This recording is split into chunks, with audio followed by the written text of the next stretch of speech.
Meu nome é William, mas sou conhecido como Boca, DJ Boca, ninguém me conhece por William. Sou DJ, tô nessa arte de discotecagem há mais ou menos uns 30 anos já. Hip Hop é uma cultura que eu conheci também quando eu morava em São Paulo ainda. Uma cultura que, logo de cara, quando eu tive a oportunidade de ir numa casa noturna, que foi o Clube da Cidade, que eu vi a galera cantando, que eu vi os caras dançando, os b-boys dançando, eu já quis entender como é que aquilo funcionava. Já fiquei muito atraído por aquilo e comecei a tentar entender o que era aquilo ali, que tinha uma galera que parecia comigo e uma galera que se vestia como a gente gostaria de se vestir. E o mais importante, o som era diferente, o som era pesado. Então eu queria saber como que aquilo funcionava e se existia mais alguma coisa. Como eu trabalhava, né, de office boy, então eu tinha acesso livre ao centro da cidade, então eu comecei a frequentar ali alguns lugares interessantes e passava ali pela São Bento e via a rapaziada dançando, e ali na 24 também. Então eu vi o Nelson, eu vi o Marcelinho dançando no Clube da Cidade, eu vi o Nelson dançando no Clube da Cidade, eu vi uma roda no Clube da Cidade, eu falei, que loucura. Enfim, eu já me interessava por música, comecei a tocar em bailinho, fazer brincadeira e tal. A gente sempre ia em casa noturna. Antigamente você podia colar com 13, 14 anos no rolê, não dava nada. Então eu comecei a colar em algumas casas, colava em overnight, contramão, casa de boy, mas não era de boy, era periferia, Zona Leste de São Paulo. A gente ouvia muita coisa legal, mas na cena eletrônica. A gente até tinha alguma coisa assim de black, de rap, a gente queria ver o DJ trabalhando mais na parada. Aí uma vez eu peguei uma fita de campeonato,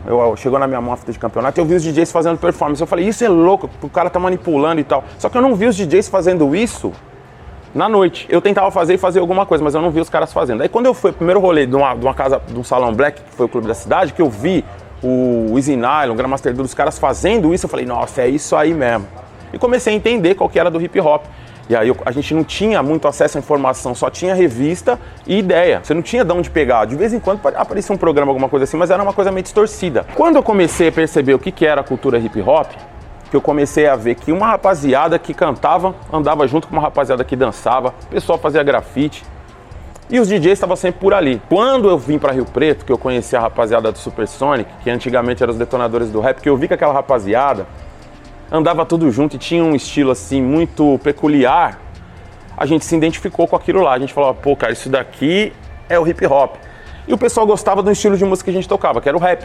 O pessoal dançava naquilo. A gente começou a trocar informações. Eu acredito que naquela época, que eu acho que era 90 e pouquinho, começo de 90, todo mundo que praticava o hip hop também não sabia direito o que era. Eu tive a oportunidade de começar a fazer um programa aqui em Rio Preto, um programa de rap numa rádio comercial, chamava Conexão Black Music. E nesse programa eu tocava rap. E aí eu comecei a querer conhecer quem que eram as pessoas do hip hop. E comecei a chamar essa galera no programa. Eu comecei a chamar no ar e falava assim, se você se identifica com a cultura hip hop, se você é b-boy, se você dança break, se você faz grafite, se você canta rap, vem aqui na frente da rádio que a gente vai se mobilizar e eu quero conhecer vocês, pôr vocês para mostrar o trabalho de vocês na rádio. E a gente começou a fazer. Quando a gente desceu da rádio, a gente olhou na frente, a rua tava lotada de gente. E a gente começou a identificar essa galera. E assim, a maneira de como eles gostavam dessa cultura, como era a vida dos caras. Por exemplo, quem dançava treinava direto.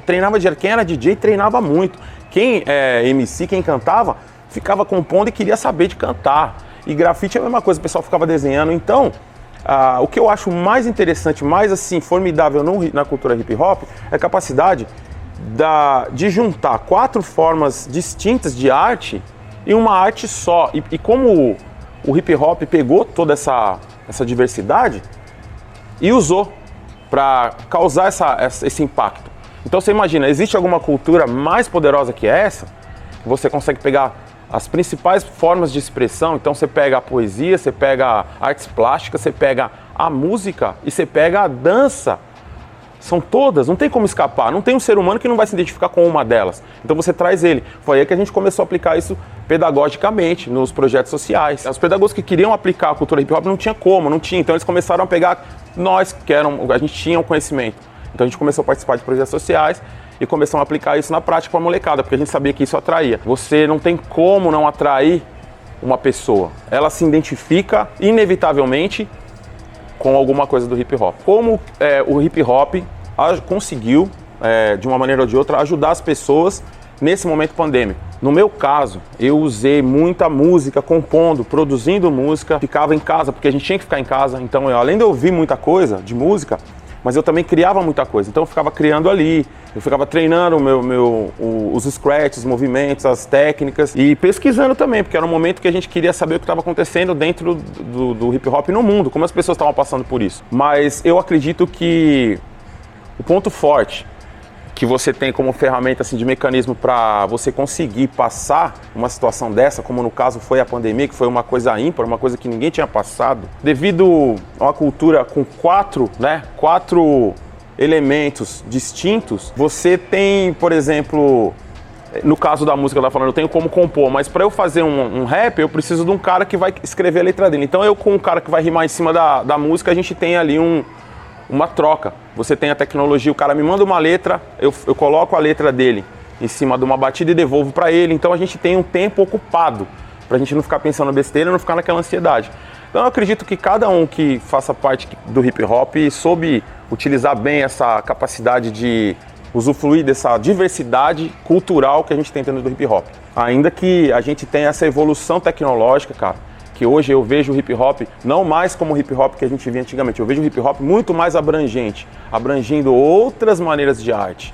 Mesmo que a gente ainda continue nesse formato de 4 elementos, mas musicalmente, por exemplo, eu que sou um cara que toco na noite, eu que sou um cara que vivo disso, eu tive que me virar muito. Agora já passando até para a parte de sobrevivência, né? Pessoas que são artistas, nós fomos os primeiros a ser mais prejudicados, porque as baladas não podiam abrir, os bares não podiam abrir. Então a gente teve que arrumar outra fonte de renda. Houveram alguns projetos sociais, como o Aldir Blanc, por exemplo, e outros, que ajudaram. Então as pessoas se mobilizaram, chamaram a gente para fazer algumas participações. A parte psicológica ficou bem abalada. Eu acho que a gente acabou usando o hip hop não só pelo momento da pandemia, como a gente acaba aplicando hip hop em todas as áreas da nossa vida. Mas financeiramente, sem dúvida nenhuma, foi um momento terrível. Não só uma letra, não só uma música, mas existe um grupo de rap que eu admiro muito, que é o Racionais MCs.